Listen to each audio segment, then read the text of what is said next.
Well, I thought it was time to share my story. First of all, when you tell a story like this, you have to be pretty. They lit up our screens and gave us unforgettable moments. Some made us laugh. Others moved us to tears. But sadly, many are no longer with us. Some slipped away quietly from natural causes, while others met shocking, even unthinkable ends. Whether it was sudden illness, tragic accidents, or mysterious circumstances, their stories still haunt Hollywood till this very day. Here are 20 actors you might not realize have tragically passed away. Matthew Perry. The world didn't just lose a star when Matthew Perry died, it lost someone who had fought harder than most to stay alive. On October 28, 2023, the Friends actor was found dead in his jacuzzi. The cause was an accidental ketamine overdose. But the signs had been there. It was almost as if he saw it coming. Perry had battled addiction for most of his life. It began as early as age 14 and worsened as his fame grew. Behind Chandler Bing's funny antics was a man quietly unraveling.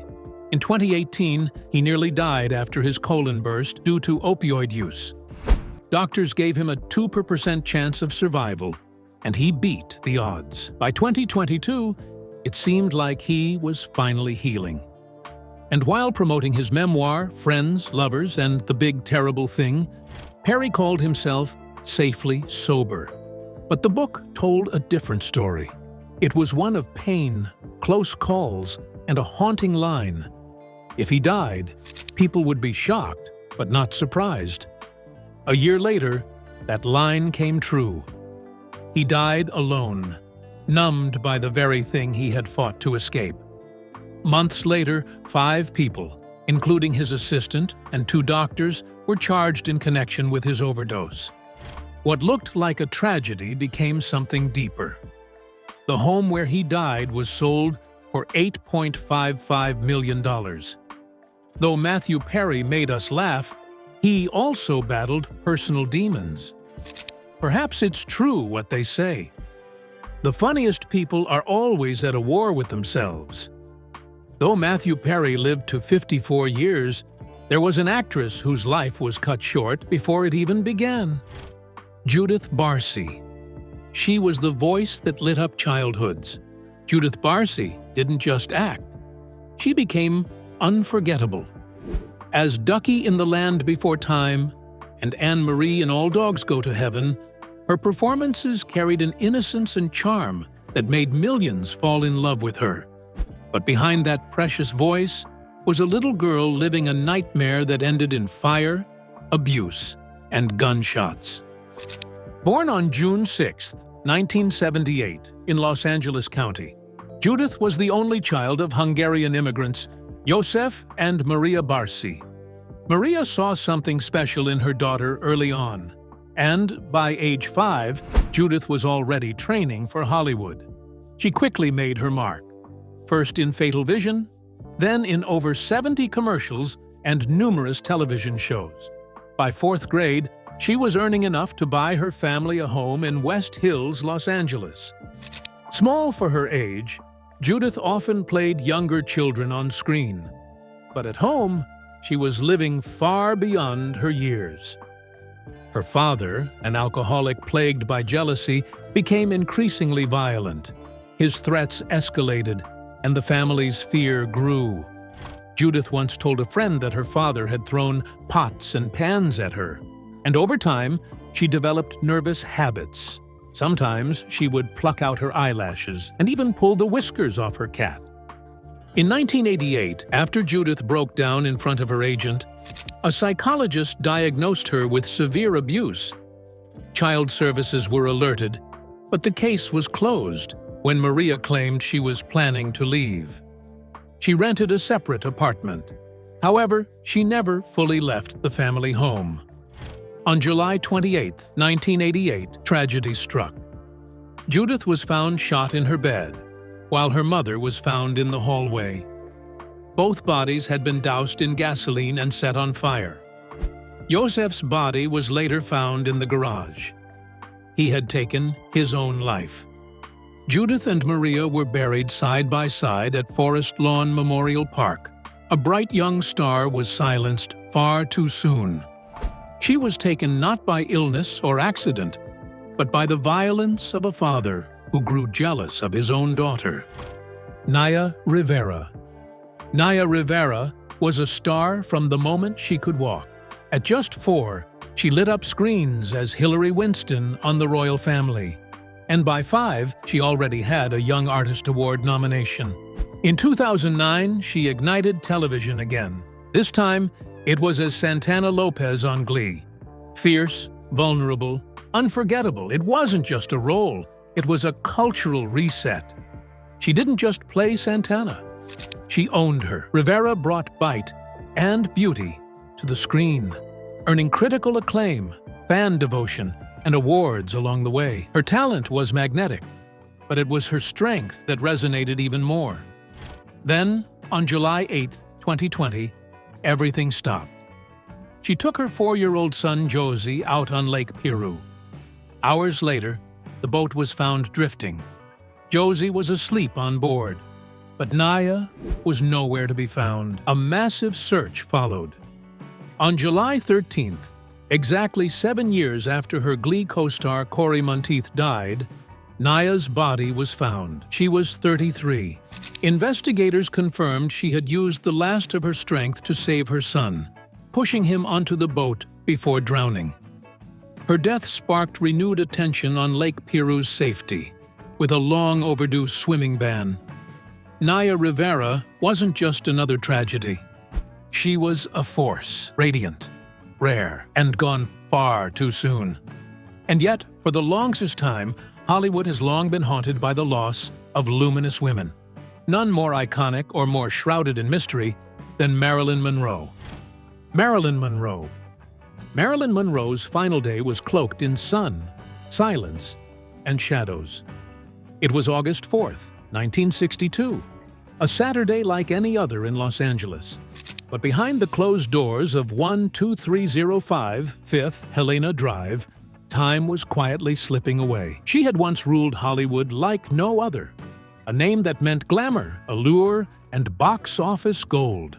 Her films had pulled in over $200 million. And yet, in the last year of her life, Monroe had been drowning in silence. Out of work, out of favor, increasingly unwell. The glitz had dimmed, and even the camera had begun to look the other way. She had spent much of 1961 caught in a storm of medical issues and personal demons. Her final completed film, The Misfits, had flopped. Her attempt at a comeback, Something's Got to Give, ended in humiliation. Fox blamed her for everything and fired her in June. By July, Monroe was desperately trying to reclaim control of the narrative, offering carefully staged interviews and posing for glossy magazine covers. She was still Marilyn, but barely. On the day she died, Monroe wasn't alone. At least not in the physical sense. Her housekeeper, Eunice Murray, was there. Her psychiatrist, Dr. Ralph Greenson, checked in. So did her publicist and even a photographer, but fame has a cruel way of isolating its victims. Surrounded by people, she still seemed unreachable. That night, she locked herself in her bedroom. By 3 a.m., something felt wrong. Murray looked in through the window. Marilyn wasn't moving.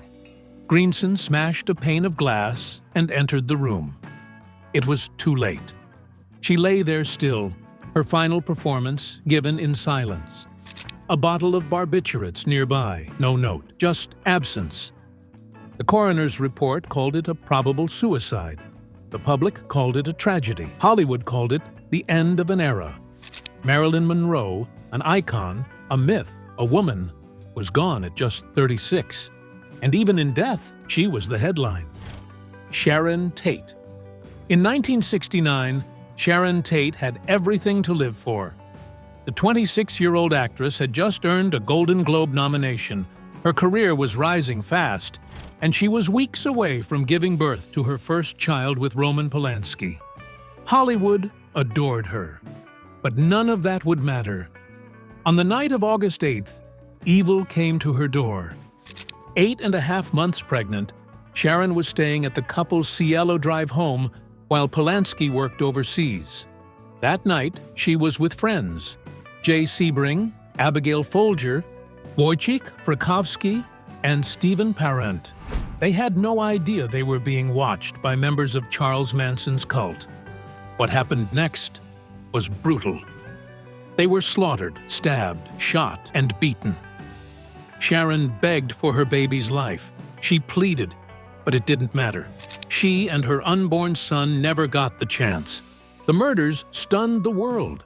When police connected the killings to Manson and his followers, they uncovered a twisted cult fueled by delusion and violence. Manson never lifted a knife himself. He didn't have to. He was convicted and sentenced to death, later changed to life in prison. But the damage was done. Sharon Tate wasn't just a victim. She was a mother who never got to hold her child.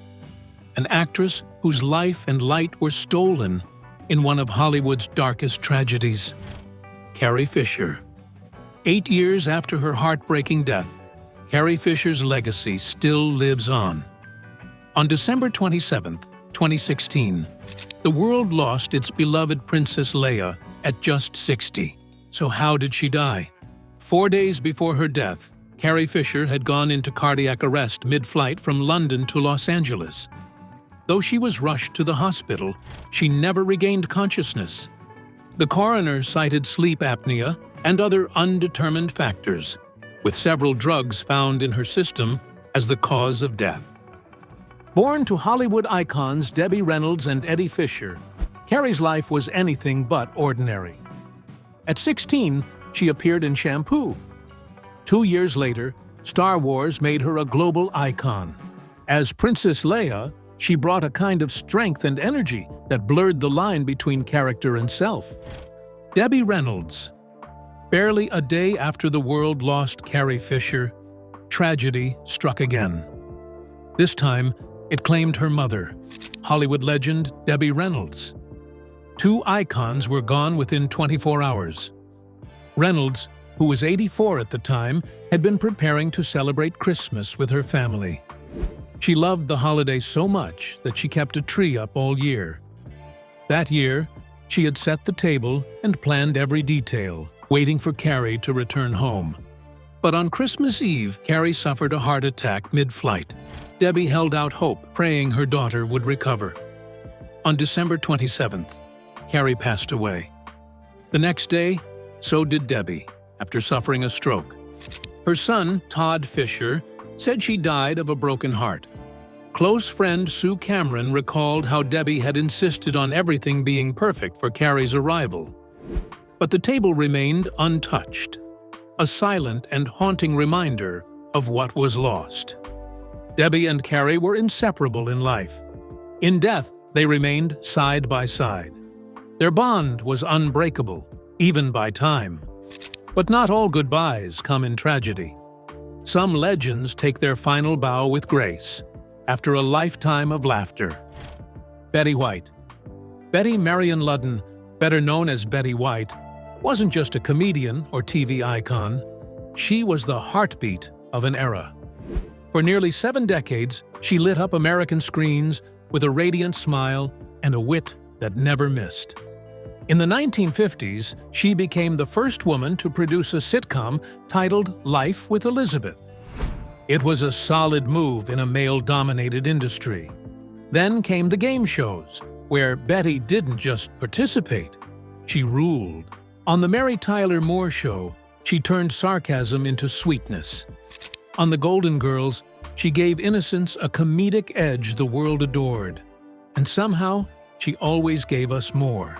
She earned 7 Emmys, a Grammy, 3 SAG Awards, and a star on the Hollywood Walk of Fame. Twice, Guinness World Records honored her for having the longest TV career by a female entertainer. But through it all, Betty never stopped evolving. She never stopped giving. On Christmas Day, 2021, she suffered a stroke. 6 days later, on New Year's Eve, just 17 days shy of her 100th birthday, Betty White passed away peacefully in her sleep. She was 99. The world stood still. Her star on the Walk of Fame disappeared under a sea of flowers, letters, and candles. The U.S. Army honored her World War II service. The King Center remembered her for standing up for racial equality. From presidents to talk show hosts, everyone had a Betty story. In the months that followed, her homes were sold, her belongings auctioned for charity, and her TV memorabilia donated to the National Comedy Center. Betty White didn't just die. She departed, a trailblazer, a force of joy, a revolution in heels. And though she is gone, the world has not stopped missing her. But not every star leaves with a standing ovation. Some, like Jack Wilde, lit up too fast and burned just as quickly. Jack Wilde. Jack Wilde was just 16 when the world adored him as the artful dodger in Oliver. At 18, he was rich. At 21, he was already drowning in alcohol. Like so many child stars, fame came fast and left scars. Discovered in West London while playing football with Phil Collins, Wilde was hand-picked for the West End's Oliver, but was too old to play the lead in the film. Instead, he became Dodger and stole every scene. The film swept 5 Oscars. Though Wilde didn't win, he was thrust into the spotlight. But the boy with the cheeky grin soon faded. After starring in the surreal H.R. Pufnstuf and releasing albums, he spiraled into addiction. He was diabetic by 21. His marriage to childhood sweetheart Gaynor Jones crumbled under the weight of his drinking. By the mid-'80s, he was lost. He got sober in 1989 and made a comeback in Robin Hood. Prince of Thieves and Lock, Stock. But years of drinking and smoking caught up with him. Oral cancer stole his voice in 2004. Still, he performed, miming an entire stage role in Cinderella and using his story to raise cancer awareness. Jack Wilde died at 53, with his old Oliver co-star Ron Moody calling their friendship a bond like Laurel and Hardy. Wilde had written to young stars like Daniel Radcliffe, urging them not to repeat his mistakes.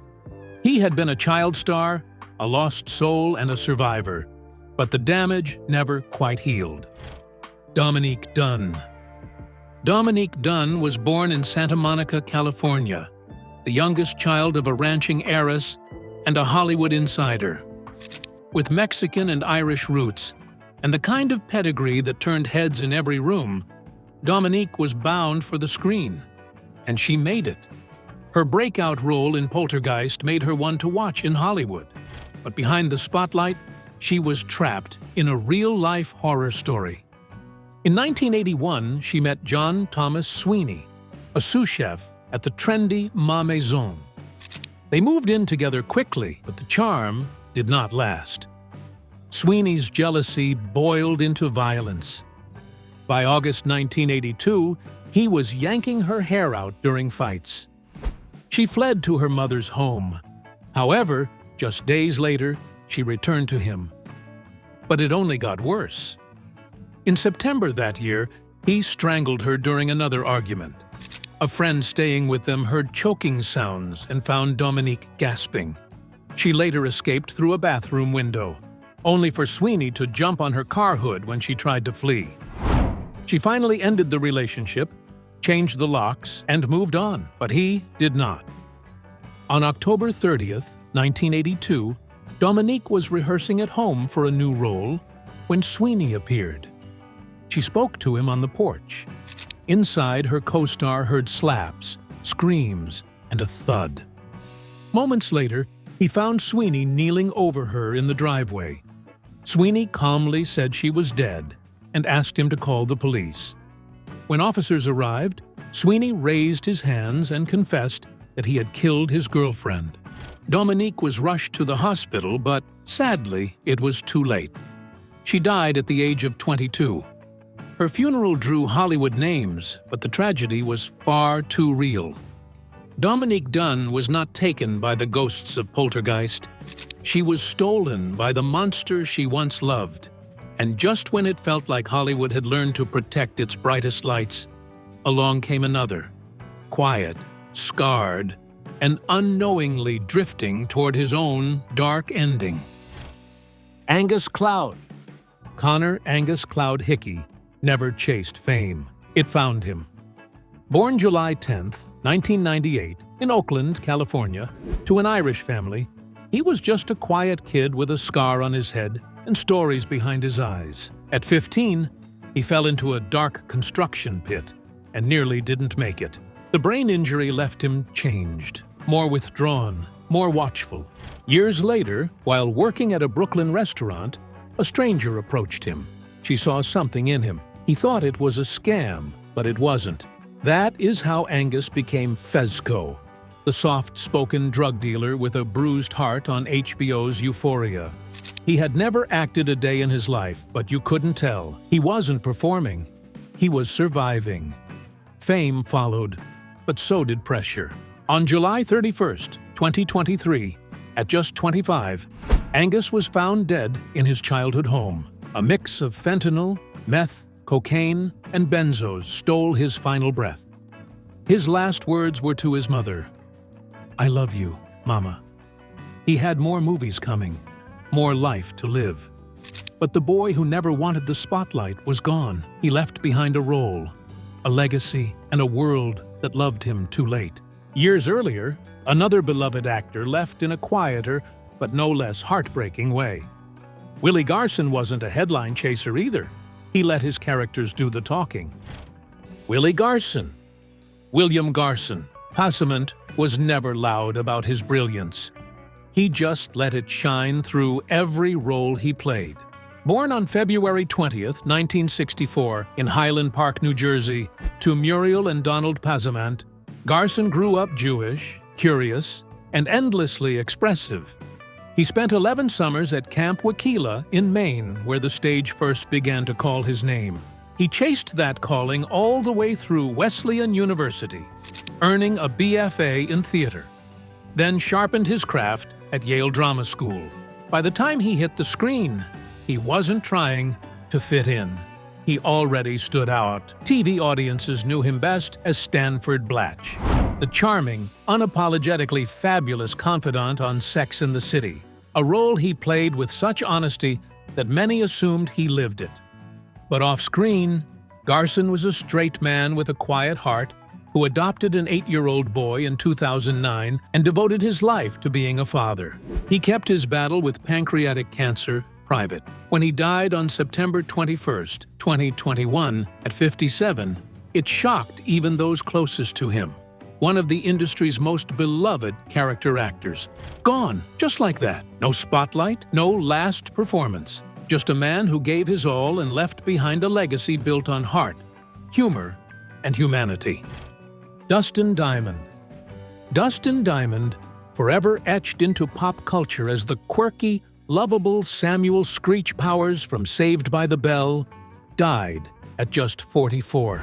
It was far too young for someone who made millions laugh through their teenage years. He had only recently begun chemotherapy after being diagnosed with lung cancer the month before. But the disease moved faster than anyone expected. In his final days, as his condition rapidly declined, his team said there was mercy in the end. He didn't suffer, and he wasn't submerged in pain. For that, they were grateful. From 1989 to 1993, Saved by the Bell was more than a sitcom. It was a Saturday morning ritual, and at the heart of it was Screech, awkward, hilarious, and undeniably unforgettable. Off-screen, co-stars are mourning not just a colleague, but a piece of their shared youth. Mario Lopez, who played the smooth-talking A.C. Slater, reflected on the sudden loss and said that life's fragility should never be taken for granted. Tori Spelling, who once shared a sweet on-screen romance with Dustin, called him an icon, both in her heart and on her screen. He wasn't just Screech, he was part of an era. And now that era feels a little dimmer, but sometimes the light goes out before we even see the shadows coming. Just ask Rebecca Schaeffer, whose rising star was no match for the obsession that turned fatal. Rebecca Schaeffer. At first, Rebecca Schaeffer thought it was sweet, the stuffed animals, The fan mail, the little notes sent to the set of My Sister Sam. She had no idea they were warnings, no idea the same hands that sent them would one day pull the trigger. At 21, she was on the brink of stardom. She had just starred in scenes from the class struggle in Beverly Hills, and more roles were lining up. That day, July 18th, 1989, she was preparing to audition for The Godfather Part 3. Her future looked bright. She was at home in her West Hollywood apartment, waiting for a script delivery. When the doorbell rang at 10:15 a.m., she opened the door. Standing there was Robert John Bardo. He had been obsessed with her for years. When he saw her in a love scene, his fixation turned to fury. She was supposed to be his, so he found her. He hired a private investigator, tracked her address, and came armed with a gun his brother helped him buy. When Rebecca told him she was busy and closed the door, he came back less than an hour later. This time, when she opened it, he shot her point blank in the chest. She collapsed in her doorway. Paramedics rushed her to Cedars-Sinai, but it was too late. Rebecca Schaeffer's murder shocked the nation. A rising star, taken by a delusion, turned deadly. Her death led to the first anti-stalking laws in the United States. She only wanted to act, to tell stories. Instead, her own became a tragic warning, one that should never have been written. Rudolph Valentino. On August 15, 1926, the world lost its first true screen idol. Rudolph Valentino died at just 31. The cause was a brutal cocktail of acute appendicitis, perforated ulcers, and peritonitis. But the real story began after his heart stopped. Within hours, the Polyclinic Hospital in New York was mobbed. Thousands flooded the street. They wept. They screamed.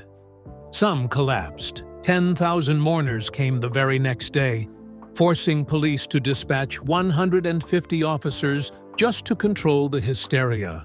When the doors to the Frankie Campbell funeral parlor opened, chaos erupted. Windows were smashed, people trampled, and women fainted. It was raw, unfiltered grief, the kind usually reserved for royalty or saints. Inside the parlor, it only got worse. Fans clawed at Valentino's body, desperate for a lock of hair or a touch of skin. The casket had to be sealed. Paula Negri, the actress who claimed to be his fiancée, threw herself onto his coffin in full view of photographers. She wailed, collapsed, and had to be carried away. 200,000 mourners, many of them women dressed in full widow's black, lined the streets to say goodbye. One woman poisoned herself 2 days later, surrounded by photos of him. Rumors swirled of others who tried to follow her. Valentino's body was put on a train to Hollywood for one final spectacle. There, in a funeral attended by Gloria Swanson, Charlie Chaplin, Mary Pickford, and Douglas Fairbanks, the great lover was laid to rest. He left behind an estate worth $1 million, a fleet of luxury cars, a yacht, dueling pistols, medieval weapons, and over 1,000 pairs of socks. To his ex-wife, actress Natasha Rambova, he left exactly $1. Born Rodolfo Guglielmi in Italy, he was once just a poor teenager shipped off to America with a steerage ticket and a dream. He waited tables, gardened, danced for nickels in Manhattan dance halls. Then came the shake, and everything changed. He died a legend, and the world, it's been mourning ever since. Jayne Mansfield.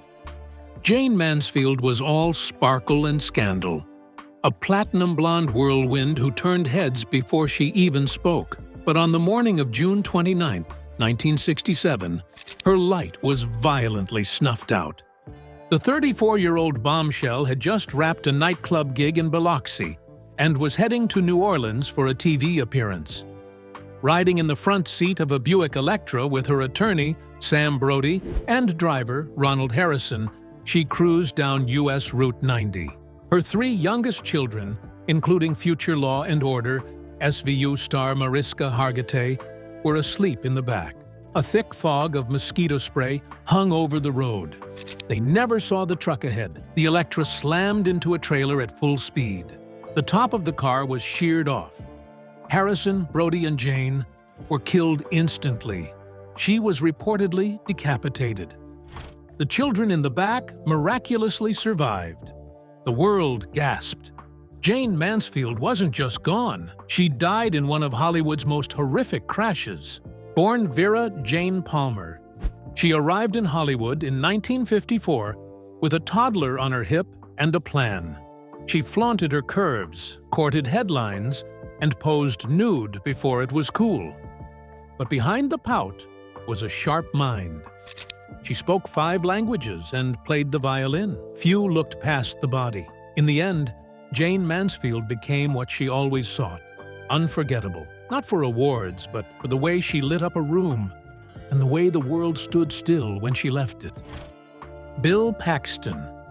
Bill Paxton was one of those rare Hollywood faces you didn't forget, not because he screamed for attention, but because he brought depth to everything he touched.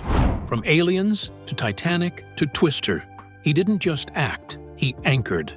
He gave blockbusters a beating heart. But at just 61, his story came to a sudden and devastating close. The actor died from complications following heart surgery. According to his family, he suffered a fatal stroke after the procedure. An unexpected ending for a man still filled with fire. Still working, still dreaming. Bill's career began humbly, behind the scenes in Hollywood's art departments.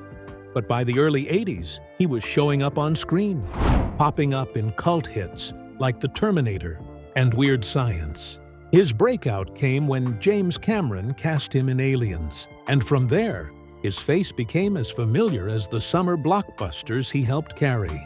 Whether he was chasing storms in Twister, navigating tragedy in Titanic, or leading a complex life as a polygamist husband in HBO's Big Love, Paxton had range.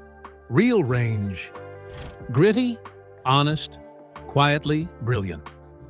He wasn't just another Hollywood name, he was a craftsman, a Texan through and through, with a rugged charm and weather-worn voice that gave weight to every role. Off-screen, he was a husband, a father of 2, and a man obsessed with the magic of filmmaking. His death left Hollywood reeling, not just because they lost a star, but because they lost one of the good ones. And then there was Mary. With a smile that could brighten living rooms across America, she turned the everyday woman into a television powerhouse. But even legends grow tired, and one winter day, the curtain quietly fell. Mary Tyler Moore. Mary Tyler Moore didn't just change television. She was television, but on a cold day in Greenwich, Connecticut, the woman who once made the world smile with just a toss of her hat took her final bow. She was 80. The cause? A heart attack, brought on by pneumonia. Behind it all was a decades-long battle with type 1 diabetes, one she never let define her. Before Mary made it on her own as the spunky single Mary Richards on The Mary Tyler Moore Show, she was already America's sweetheart. Laura Petrie on The Dick Van Dyke Show. Smart, stylish, and impossibly funny, she redefined the TV housewife. And later, as Mary Richards, she redefined everything. A single, independent woman in the workplace, navigating life on her own terms. No man, no apron. Just wit, work, and courage. The Mary Tyler Moore Show didn't just win Emmys, 29 of them. It cracked ceilings. So did she. Mary won 7 Emmys total in her career, but more importantly, she won the hearts of millions. Behind the smile, though, there was steel. Diabetes at 33. Tragedies behind the scenes. But Moore kept showing up, polished, poised, and powerful. A true class act. She didn't just turn the world on with her smile. She turned it upside down and made it better. Ryan Dunn. Ryan Dunn lived fast, and tragically, he died the same way. In the early hours of June 20th, 2011, the jackass daredevil and his passenger, Zachary Hartwell, were killed in a crash so violent that the car disintegrated into flame. The coroner ruled it blunt force trauma and thermal trauma. They never stood a chance. Just hours before, Dunn had shared a now-deleted photo, smiling with drinks in hand at Barnaby's pub in Westchester. Friends said he didn't seem drunk. However, evidence at the crash site told another story. His Porsche was flying well over 100 miles per hour in a 55 miles per hour zone when it vaulted off the road, slammed into a tree, and exploded into a fireball. Hartwell, 30, a friend and production assistant on Jackass No. 2, died instantly. So did Dunn, 34. He was the man who had made a career out of chaos, pain, and pushing limits. His brother Eric said the family was devastated, and fans were shattered. Ryan Dunn was not just a reckless daredevil, he was the wild heart of Jackass, the guy who made us laugh through our winces. He burnt bright, but far too fast. And then came Florence, America's mom. Her warmth could light up a room, her voice could calm any storm. So when she left us, quietly, unexpectedly, the silence she left behind felt deafening. Florence Henderson.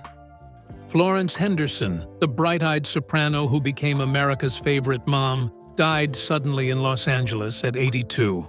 Her publicist, David Brokaw, confirmed the cause was heart failure.